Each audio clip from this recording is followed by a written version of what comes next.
오늘 우리는 특별히 두 사람의 초점을 맞추어서 하나님의 말씀을 이해하기를 원하고요. 그리고 그 하나님의 말씀을 이해하면서 그 말씀을 통해 우리에게 주시는 하나님의 지혜를 또한 우리가 받기를 원합니다.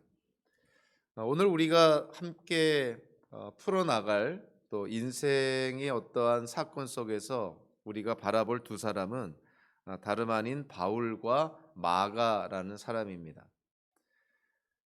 사도 바울의 인생 속에서 그 인생에서 많은 부분을 차지했던 어, 많은 사람들이 있었겠지만 그 중에 이 마가라는 사람도 이 사도 바울의 인생 속에서 결코 잊어버릴 수 없는 그러한 사람입니다.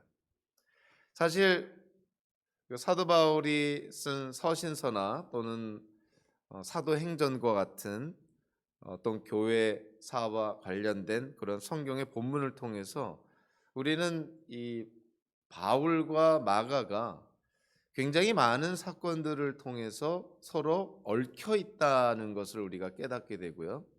그리고 두 사람의 관계가 두 사람의 인생에만 국한하는 것이 아니라 사실 이 복음을 증거하고 하나님의 나라가 세워지고 심지어는 성경이 우리에게 전해지는 데 있어서 아주 중요한 어떤 그 결과를 낳게 되었다는 것이죠. 자, 한번 그 성경을 통해서 이 바울과 마가의 그런 관계가 어떻게 기록이 되고 어떻게 결말을 맺게 되었는지를 우리가 오늘 본문을 통해서 또 성경 다른 부분들을 통해서 우리가 함께 좀 이해하고자 합니다. 우리가 잘 아는 것처럼 시리아 안디옥에서 사도 바울은 1차 선교 여행을 떠나게 됩니다. 자, 그 당시에 시리아 안디옥에 예를 들면 담임 목사와 같은 역할을 했던 분이 바나바라고 한다면 이 부사역자의 역할을 했던 사람이 바울이었다, 이렇게 우리가 이해를 합니다. 그래서 이 바나바와 바울이 시리아 안디옥 교회로부터 선교사로 파송을 받아서 이제 1차 선교 여행을 떠나게 됩니다.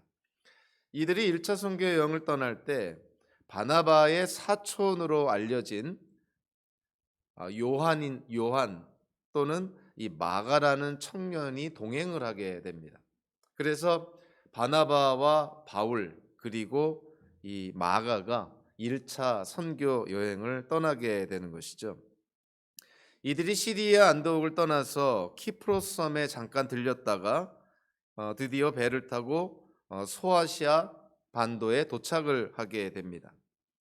이들이 소아시아 반도에 도착한 항구가 버가항인데요. 이들이 버가항에 도착하고 나서 그들이 어디를 향하게 되냐면 이 소아시아 내륙인 비시디아 안디옥이라는 도시를 향해서 이들이 이제 나아가게 됩니다. 자, 그런데 여기서 어떠한 사건이 벌어지게 되냐면 이 마가라는 청년이 바나바와 바울과 함께 선교 팀에 합류를 해서 이 소아시아 버가까지는 함께 왔는데 이 버가에서 이 마가가 선교팀에서 탈퇴를 하고 이탈을 하고 예루살렘으로 돌아가 버립니다. 그러니까 사실 어, 현대에도 마찬가지지만 선교팀을 구성을 해서 선교지에 갔는데 거기서 만약에 선교팀원 중에 한 명이든 또는 소수가 어떠한 이유든 간에 그 선교팀을 이탈을 해서 만약에 집으로 돌아와 버린다면 아마 그 선교팀에게 굉장히 그 사기를 저하시키는 그러한 어떤 결과를 초래할 것입니다. 그래서 이 바나바와 바울이 이 마가가 버가에서 예루살렘으로 돌아간 이 사건 때문에 성경에는 기록이 나와 있지 않지만 적잖이 실망하고 낙심했을 거라는 그런 추측을 우리가 쉽게 할 수가 있습니다. 자, 그런데 여기서요, 이 성경학자들이 왜 마가가 바나바와 바울을 따라서 선교팀에 합류를 했다가 이 버가라는 곳에서 왜 예루살렘으로 되돌아갔을까 하는 것에 대해서 사실은 질문을 안 할 수가 없게 되는 것이죠. 성경에서 명시되어 있지 않기 때문에 사실은 우리가 추측할 수밖에 없는데요. 대체적으로 성경학자들이 이 부분에 대해서 세 가지 이유 가운데 하나일 거라고 생각을 합니다. 첫째는 이 마가가 우리가 잘 아는 것처럼 이 오순절 절기 때 성령이 강림할 때 그때 초대교회 기독교인들이 어디서 모여서 예수님께서 약속하신 성령의 강림을 위해 기도하고 있었냐면 마가의 다락방이다라고 그럽니다. 마가의 다락방에 120명 정도의 초대교회 성도들이 모여서 예수님의 약속이 이루어지고 성취되기를 위해서 기도했다는 것인데요. 120명 정도가 들어가서 앉을 정도의 큰 다락방이 있는 집이라고 한다면 이 마가의 집안은 상당히 부유한 집안이었다는 것을 우리가 쉽게 추측할 수가 있겠죠. 그래서 이 마가가 선교팀에 합류했다가 버가에서 예루살렘으로 돌아간 이유가 마가가 원래 부잣집 외아들이었기 때문에 본래 무책임한 인간이었다라고 이렇게 쉽게 그 이유를 찾을 수 있습니다. 첫 번째 가능성 있는 이유인 것이죠. 자, 두 번째 이유는 시리아 안디옥에서 바나바와 바울을 이제 선교사로 파송을 할 때 자, 누가 주도적인 역할을 하게 되냐면 우선은 바나바가 주도적인 역할을 하게 됩니다. 그래서 성경에서도 1차 선교 여행에 대한 그 기록이 사도행전에 나와 있을 때 두 사람의 이름을 쓸 때 누구의 이름이 먼저 나오냐면 바나바의 이름이 먼저 나옵니다. 그래서 바나바와 바울이라는 그러한 어떻게 보면은 순서, 어떤 그 질서라고 볼 수가 있는데 그 선교팀에 있어서 어떤 위계 질서와 같은 어떤 그러한 뉘앙스를 풍기는 그러한 이름의 어떤 순서를 우리에게 보여줍니다. 그래서 바나바와 바울로 시작을 했는데 키프로스 섬에서 이 선교 사역을 하다가 어느 시점에 이르러서는요. 이 이름의 순서가 바뀝니다. 그래서 바나바와 바울이 아니라 바울과 바나바로 사도행전에서 기록이 시작이 됩니다. 그래서 우리가 이런 걸 통해서 봤을 때 키프로스 섬에서도 이미 입증이 됐지만 이 바울이 하나님께로부터 받은 좀 특별한 그런 은사, 어떤 능력의 은사 그런 것들이 있어서 이 선교 사역을 하면서 역할이 좀 뒤바뀌었다, 좀 이렇게 순서가 바뀌었다 하는 것을 우리가 쉽게 추측할 수가 있습니다. 그래서 바나바와 바울로 시작했던 선교팀이 바울과 바나바라는 선교팀으로 이렇게 어떻게 보면은 좀 조정이 된 것이죠. 자, 그런데 이 마가라는 청년이 이 바나바의 사촌입니다. 그래서 어떤 성경학자들은 이 마가가 자기 사촌형이 분명히 선교팀의 예를 들면 팀장이었고 지도자였는데 이 키프로스 섬에서 선교를 하면서 이 바울이 갑자기 어떤 그 지도자, 어떤 주도적인 그런 역할을 하는 것처럼 역할이 뒤바뀐 것에 대해서 이 마가가 굉장히 불쾌했다는 것이죠. 그래서 바울이 이 1차 선교팀의 리더가 되는 것에 대해서 이 마가가 그걸 불쾌하게 여겨서 그래서 그거를 도저히 수용할 수가 없어서 참을 수가 없어서 예루살렘으로 돌아갔다. 이렇게 이해하는 성경학자들도 있습니다.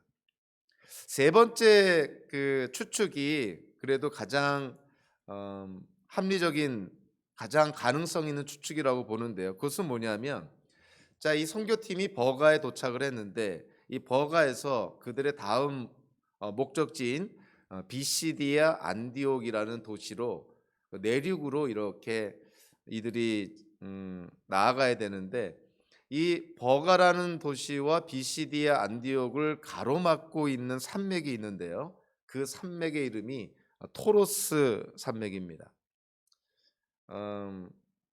이 포드 자동차에서 나온 세단 가운데 이름 하나가 토로스가 있죠. 그 토로스가 바로 이 산맥 이름을 딴 것으로 알고 있습니다.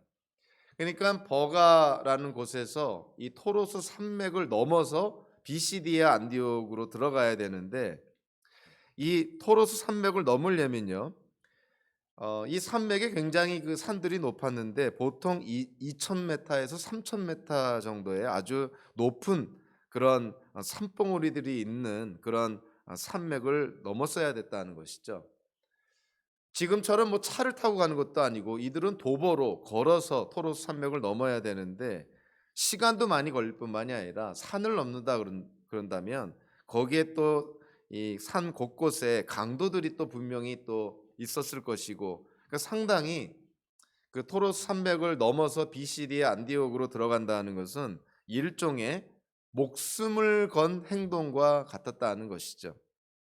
그래서 이 마가라는 청년이 아직 젊은 앳된 청년이다 보니까 이 토로스 산맥을 넘는 것에 엄화증이 생겨서 겁에 질려서 이 선교팀을 이탈해서 예루살렘으로 돌아갔다고 그렇게 이해를 합니다.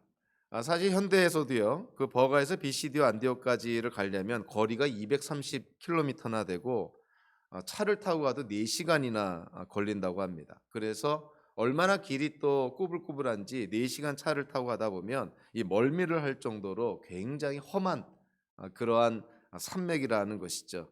지금도 차를 타고 가도 그렇게 힘들다고 하는데 이 당시에 바울과 바나바 이 선교팀이 이 토로스 산맥을 걸어서 도보로 넘는다 하는 것은, 이거는 그 하나님의 소명, 하나님의 부르심에 대한 분명한 확신이 없다면 쉽지 않은 그런 문제인 것이죠.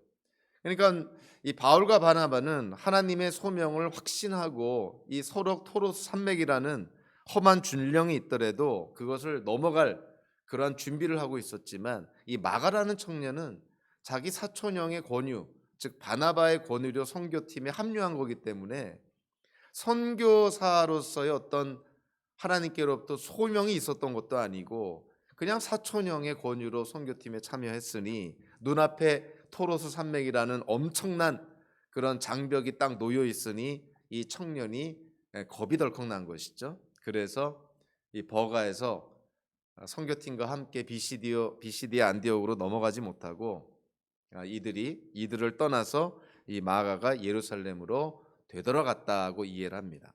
이 마지막 그 추측이 가장 설득력이 있고 가장 그 가능성이 있는 그런 해석이라고 저는 생각을 합니다.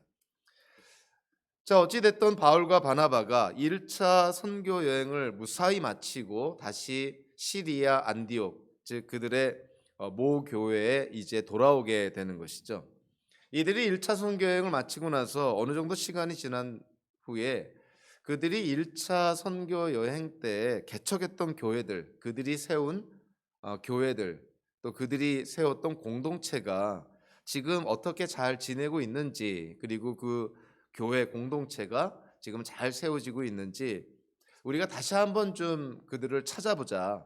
그들을 다시 찾아가서 우리가 한번 확인해주고 필요하면 도움도 주자. 그래서 바울과 바나바가 2차 선교 여행을 계획을 하게 됩니다.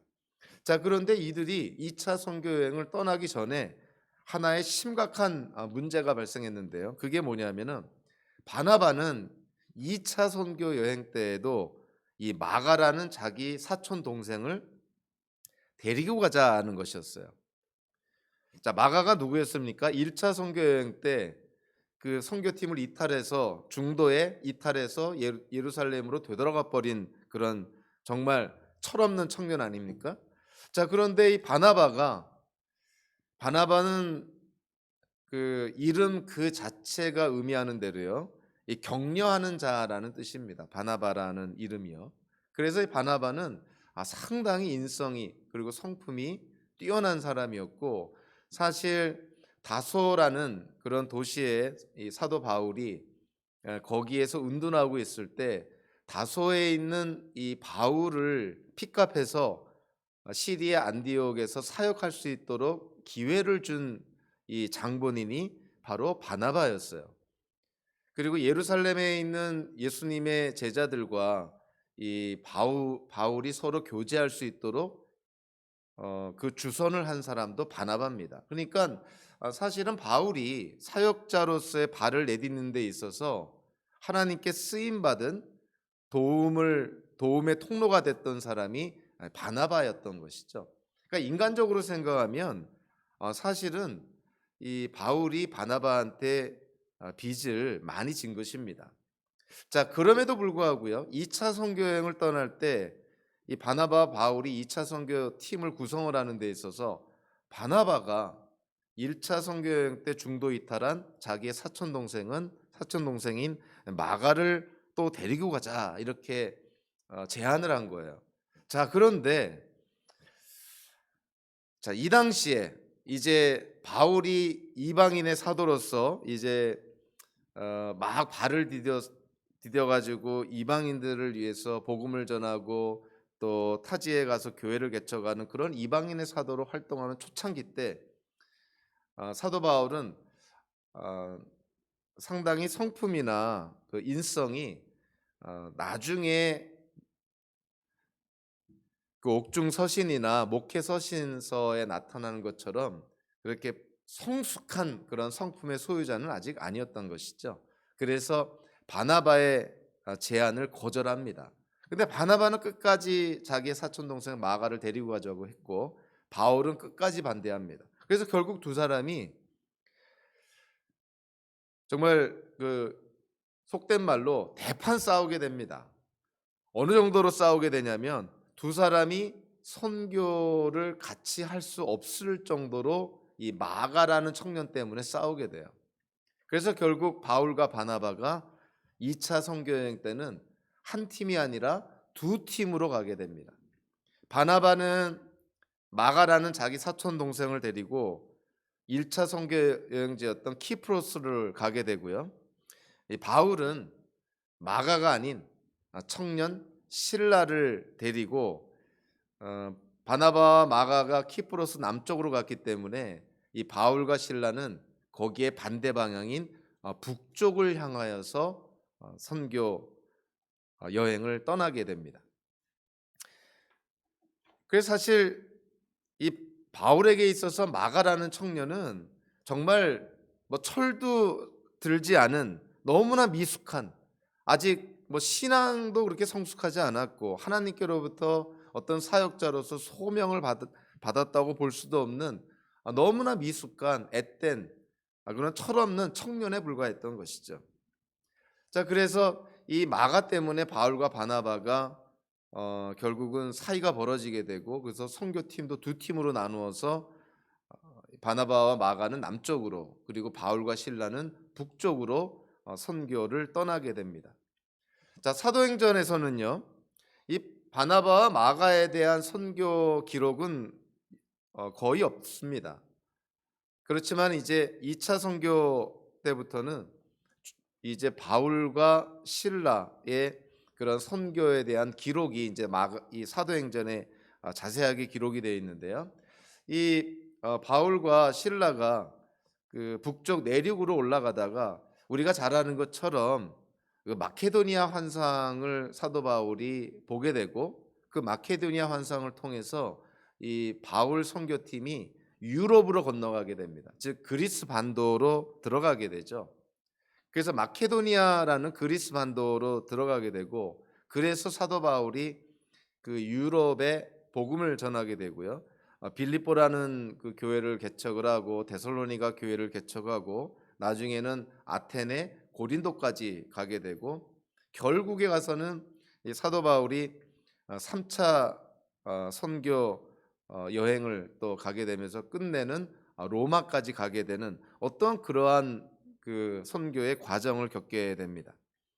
사도 바울이 자기의 인생을 돌아봤을 때 그 옛날 마가가 자기 인생 가운데 했던 참 부정적이고 좀 안 좋았던 그런 그 마가의 그런 무책임한 행동.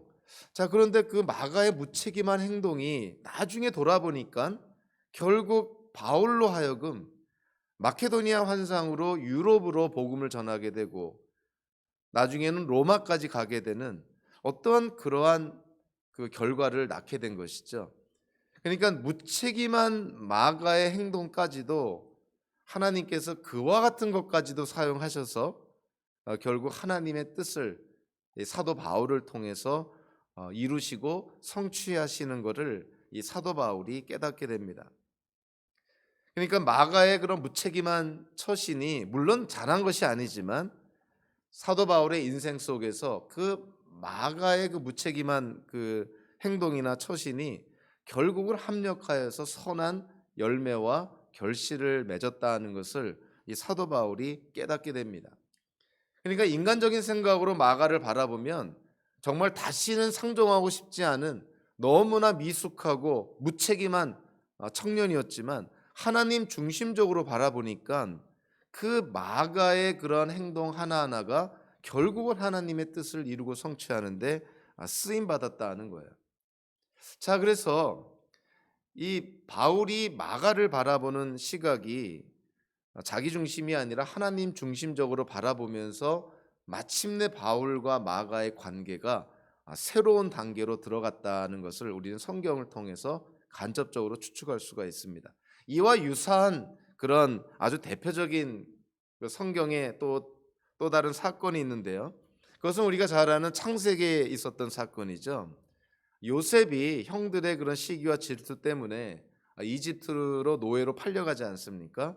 결국 요셉이 이집트로 노예로 팔려갔다가 거기서 여러 우여곡절을 겪은 끝에 결국은 총리에까지 오르게 되잖아요.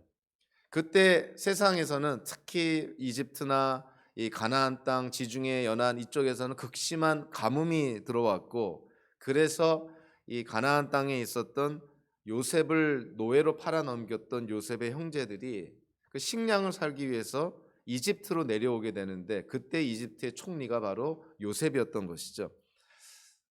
성경에서 여러 어떤 그런 과정을 통해서 결국은 이집트의 총리인 요셉이 다름 아닌 그 야곱의 아들, 즉 그 식량을 사러 온 야곱의 아들들의 형제라는 그런 사실이 밝혀지게 되죠. 그래서 창세기 후반부로 갈수록 그렇게 이야기는 극적으로 전개가 됩니다. 자, 그런데 야곱이 그 요셉의 초청으로 이제 가나안 땅에 있던 야곱이 이집트로 이주를 하게 되죠. 그래서 야곱의 식솔 전체가 이집트로 이주를 하게 됩니다. 야곱이 이집트로 이주한 후에 결국 때가 됐을 때 야곱이 이제 죽게 되죠.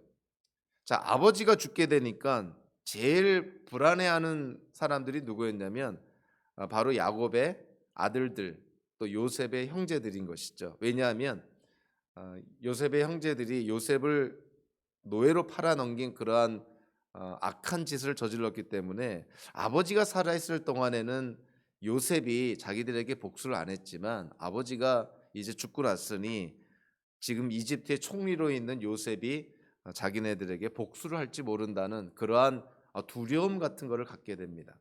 근데 거기에 대해서 요셉이 형들에게, 자기를 노예로 팔아넘긴 형들에게 창세기에서 다음과 같이 얘기합니다. 특별히 창세기 45장과 창세기 50장에서는요.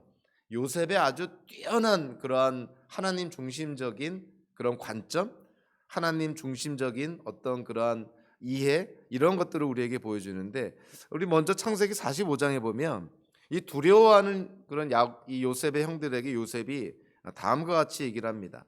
하나님이 나를 형님들보다 앞서서 보내신 것은 하나님이 크나큰 구원을 베푸셔서 형님들의 목숨을 지켜주시려는 것이고, 또 형님들의 자손을 이 세상에 살아남게 하시려는 것입니다. 자, 그러니까 그 요셉의 형들이 미움으로 시기 질투로 말미암아 요셉을 이집트의 노예로 팔아넘겼는데, 요셉은 그거를 어떻게 해석하냐면 하나님께서 야곱의 식솔들을 하나님께서 지켜주시고, 또 극심한 가뭄, 극심한 그런 어려운 상황 속에서 야곱의 그런 식솔들을 지키기 위해서 하나님께서 요셉을 이집트로 먼저 보냈다는 거예요. 인간적으로 생각하면은 요셉이 그의 형들에게 분한 마음과 안갚음하고자 하는 마음이 분명히 있을 수 있지만, 하나님 중심적으로 바라보니까 자기가 이집트의 노예로 팔려온 것이, 그래서 결국은 이집트의 총리가 되어서 자기 아버지 야곱을 포함해서 모든 식솔들을 이렇게 지켜줄 수 있었던 것이 다 하나님의 계획이었다, 하나님의 그런 섭리였다라고 고백을 합니다.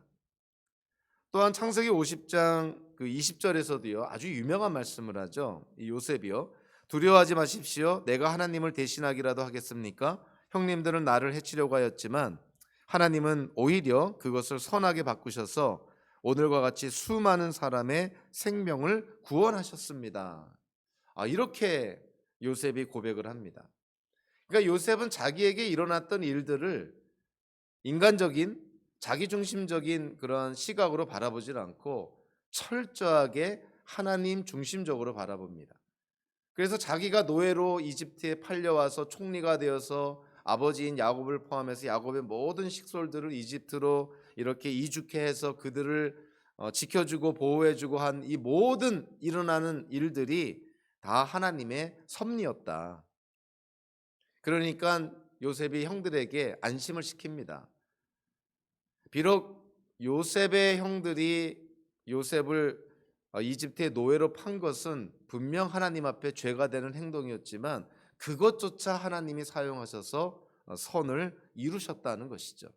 자, 마찬가지로 사도 바울도 마가와의 관계를 생각을 할 때 그 1차 선교 여행 때 무책임하게 그 미숙하게 선교팀을 이탈해서 예루살렘으로 돌아간 그 마가를 생각한다면 그 사건을 그렇게 되새김질하듯이 계속 묵상하면서 마가를 그렇게 비난하고 비판을 했다면 결코 두 사람의 관계가 화해되지 않았을 거예요. 그러나 사도 바울도 마가와의 그런 관계 속에 또 마가가 행한 그러한 일들을 하나님 중심적으로 바라보면서 하나님께서 모든 것을 합력하여 선을 이루셨다는 것을 요셉처럼 이 사도 바울도 깨닫게 됩니다. 자, 그래서 성경을 통해서 보니까 사도 바울이 선교 여행 때문에 특히 마가 때문에 바나바와 대판 싸웠죠. 그리고 이 마가는 이 바나바와 이 바울이 싸울 때 이 바울이 이 마가를 바라보는 시각은 이 불을 보듯 뻔합니다. 정말 얼마나 그 차갑게 바라봤을까. 정말 이 경멸하는 그러한 눈빛, 저 준비되지도 않고 소명도 받지 않은 저 어리석고 미숙한 철없는 그러한 청년, 정말 아주 형편없이 봤을 거 아니에요. 자, 그런데 이 성경을 통해서 보니까 이제 시간이 지나면서 사도 바울이 그의 선교 사역 가운데 기록한 사도 바울의 편지들을 통해서 바나바의 관계에 대해서도 언급을 하고 마가와의 관계에서도 언급을 하게 됩니다. 근데 그 바울의 편지 속에 나타난 그 표현들을 통해서 바울이 바나바와도 화해를 했고 더 나아가서 마가와도 화해를 했다는 것을 우리가 이 바울 서신을 통해서 쉽게 찾아볼 수가 있습니다. 먼저 고린도전서 9장 그 4절 6절을 통해서 보니까 사도 바울이요 고린도전서를 쓰면서 이렇게 말합니다. 우리에게 먹고 마실 권리가 없습니까? 우리에게는 다른 사도들이나 주님의 동생들이나 게바처럼 믿는 자매인 아내를 데리고 다닐 권리가 없단 말입니까? 나와 바나바에게만은 노동하지 않을 권리가 없단 말입니까? 이 고린도전서를 쓰면서 사도 바울이 바나바와 자기를 같이 묶어서 이렇게 표현을 합니다. 그러니까 이전에 대판 싸워서 갈라졌던 그러한 관계가 아니라 이제는 같은 어떤 하나님께 소명받은 그런 선교사로서 그런 사역자로서 바나바를 그렇게 동등하게 대해주고 있다는 것을 보게 되는 것이죠.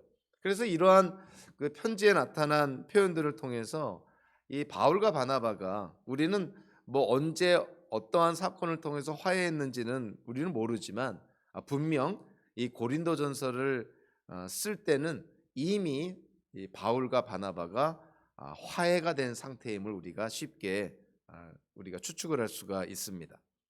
사도 바울이 로마의 옥중 가택연금을 당했을 때 소위 말하는 옥중 서신을 쓰게 되는데요. 그 옥중 서신 가운데 하나가 골로새서입니다. 골로새에 있는 이 공동체에 사도 바울이 편지를 쓴 건데 그 골로새서에 보면 이런 말이 나옵니다. 나와 함께 갇혀 있는 아리스다고와 바나바의 사촌인 마가가 여러분에게 문안합니다. 마가가 여러분에게 가거든 잘 영접하라는 지시를 여러분이 이미 받았을 줄 압니다. 자, 사도 바울이 이제 로마에까지 가서 가택연금을 당할 때 사도 바울이 거기서 쓴 골로새서라는 편지를 통해서 마가라는 청년을 어떻게 지금 평가하고 있냐면, 바나바의 사촌인 마가가 여러분에게 무난합니다. 즉 지금 사도 바울이 로마의 가택연금을 당할 때 마가가 지금 사도 바울과 같이 있다는 것을 의미합니다. 그리고 사도 바울이 부탁을 하는 것이죠. 골로새 성도들에게 마가가 여러분들에게 가거든 마가를 잘 대접해 주십시오. 마가는 지금 나의 동역자입니다. 이렇게 지금 마가를 평가하고 있습니다.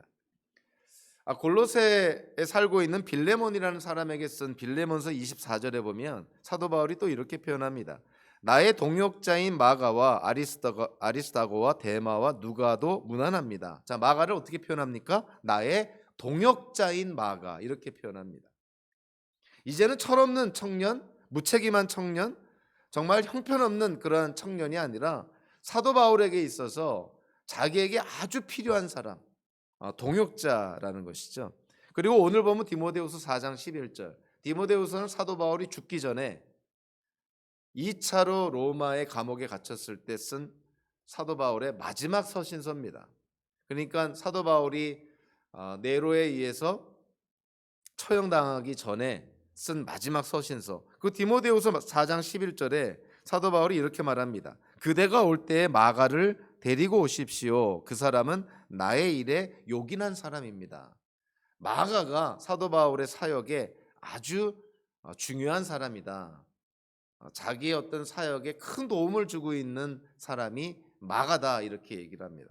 자, 그래서 고린도전서, 골로새서, 빌레몬서, 디모데후서, 이런 사도 바울 서신서를 통해서 우리가 쉽게 추측할 수 있는 것은 어떠한 사건 또 어느 정도의 시간이 지났을 때 바울은 바나바와 화해를 했고, 그리고 바나바와 뿐만이 아니라 마가라는 청년과도 사도 바울이 화해를 했고, 이제는 이 마가와 그냥 그 화해하는 정도가 아니라 그 마가를 자기의 동역자로 생각을 하고 함께 로마에까지 가는 어떤 그러한 모습을 우리에게 보여줍니다. 그러니까 사도 바울이 이 마가라는 청년을 쉽게 말하면 키워줬다, 이렇게까지 볼 수가 있는 것이죠. 그래서 마가가 이제는 단순히 철없는 청년이 아니라 사도 바울의 사역에 큰 힘이 되어지고, 그리고 사도 바울에게 정말 사도 바울이 어려울 때 사도 바울에게 격려가 되는 그러한 사람으로 이 마가가 성장했다는 것이죠. 자, 그러니까 이 사도 바울이 인간적인 생각이 아니라 하나님 중심적으로 자기에게 일어난 일들을 바라봤을 때 이 마가와의 관계도 사실은 회복할 수가 있었던 것이죠. 자, 바울이 마가와의 그런 어떤 좋지 않은 기억, 어찌 보면은 굉장히 어려운 그런 관계가 될 수 있는 것을 사도 바울이 마가와의 그런 관계를 회복을 합니다. 쉽게 말하면 마가와 매듭을 잘 맺은 것이죠. 자, 매듭을 잘 맺으니까 이제는 발전하게 되는 것이죠. 자, 바울이 마가와 회복을 하고 마가와 화해를 하고 마가와 그 뒤틀려지고 틀어진 관계가 잘 매듭이 지어졌을 때 마가가 놀랍게도 하나님에 의해서 크게 쓰임을 받습니다. 만약에 사도 바울이 마가랑 화해하지 않고 마가를 그냥 철없는 청년으로 내쳤다면 아마 마가는 하나님에 의해서 쓰임 받을 그런 어떤 기회가 분명히 적었을 것이고 아마 쓰임 받지 못했을지도 모릅니다. 사도 바울이 이 마가와 화해를 하고 매듭을 잘 지었어요. 자, 어떠한 그런 이 마가의 역할이 성경에 기록이 되어 있냐면, 일단 이 마가는요, 베드로에게 있어서 마치 베드로가 나의 아들이라고 표현할 정도로 이 마가는 베드로의 사역에 결정적인 역할을 제공합니다. 그러니까 결정적인 도움을 주는 것이죠.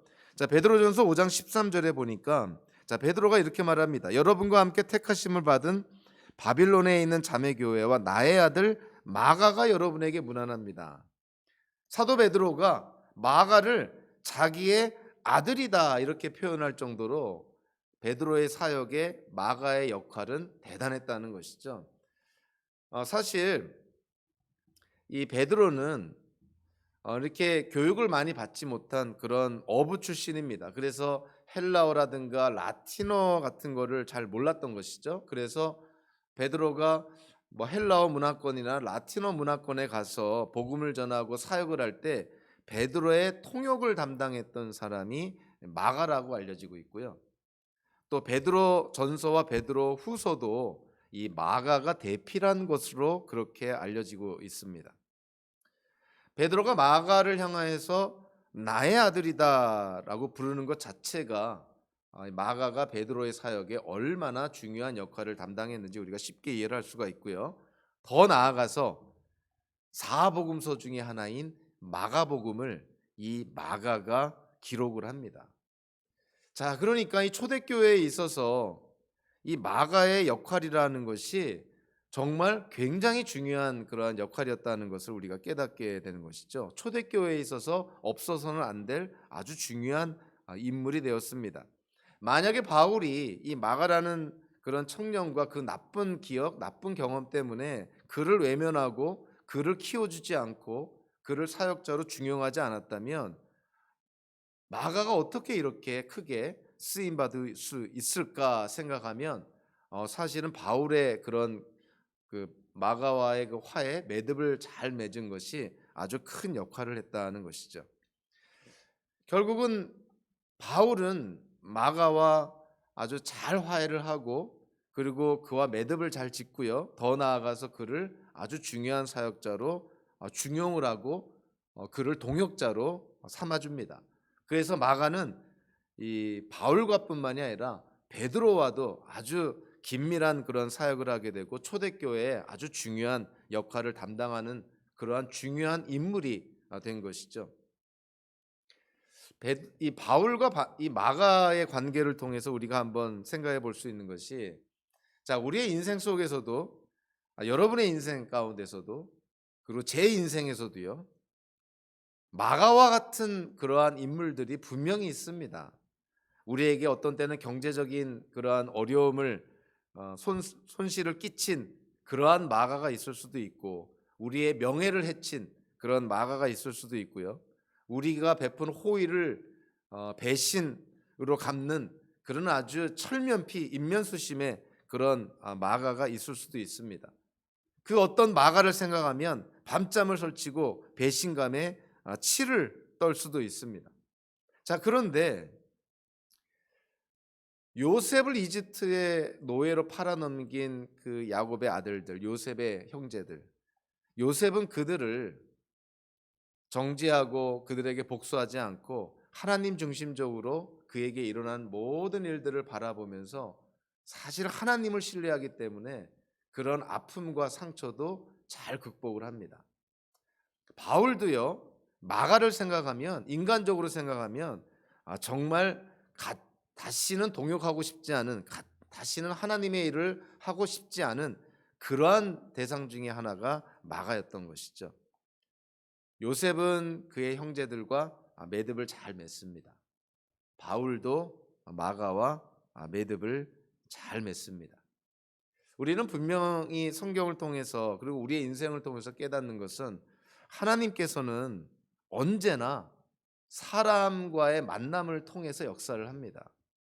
우리가 어려울 때 우리에게 도움을 하나님께서 우리의 어려움을 해결해 주시는 방법도 우리가 만나는 사람들 가운데 누군가를 통해서 우리는 도움을 받습니다. 그래서 모든 사람과의 만남, 우리의 인생 속에 일어났던 그것이 아주 유쾌한 기억이든 아니면 아주 쓰라린 기억이든 또 우리에게 아주 그 격려가 됐던 그런 만남이든 아니면 우리에게 큰 상처가 되었던 만남이든 간에 하나님 안에서 우리에게 일어난 모든 만남은 분명히 의미가 있습니다. 과연 우리에게 일어난 그러한 사건들 또 우리가 경험하게 된 그 모든 만남들을 과연 우리가 내 중심적으로 바라볼 것인가 아니면 하나님 중심적으로 바라볼 것인가에 따라서 얼마든지 그 어려움과 아픈 그러한 만남도 하나님 안에서 정말 선한 그런 열매를 맺는, 또 하나님께 쓰임 받는 귀한 도구가 될 수가 있다는 것이죠. 한 해를 우리가 마무리하면서 새로운 한 해, 새로운 그런 2021년에 대한 그런 우리가 기대도 가질 수가 있고요. 놀라운 계획도 가질 수가 있고, 정말 엄청난 그런 포부를, 희망을 갖고 우리가 새해를 맞이할 수도 있습니다. 자, 그러나 과거에 일어났던 일이 계속 우리의 발목을 잡는다면, 과거에 일어났던 일, 과거의 어떠한 만남이 계속 우리가 앞으로 나아가는데 걸림돌이 되고 방해가 된다면, 서로 우리가 힘찬, 희망찬 새해를 맞이한다 하더라도 과연 우리가 얼마만큼이나 발전하고 나아갈 수 있을까 생각하면 상당히 부정적일 수밖에 없는 것이죠. 우리는 요셉의 그런 예를 통해서, 그리고 바울의 예를 통해서, 자, 혹여라도 우리가 이제 2021년을 우리가 맞았는데 이 새로운 한 해를 살 때 혹여라도 과거에 무엇 때문에, 또는 과거에 누구 때문에 이 하나님이 허락하신 새로운 이 한 해를 우리가 망쳐서는 안 된다는 것이죠. 그래서 혹여라도 우리 앞에 걸림돌이 되거나 방해거리가 되는 것들이 있다면 정말 우리가 하나님 중심적으로 그 모든 것들을 잘 마무리하고 매듭을 지어야 될 필요가 있다는 것입니다. 바울은 마가와 매듭을 잘 맺었습니다.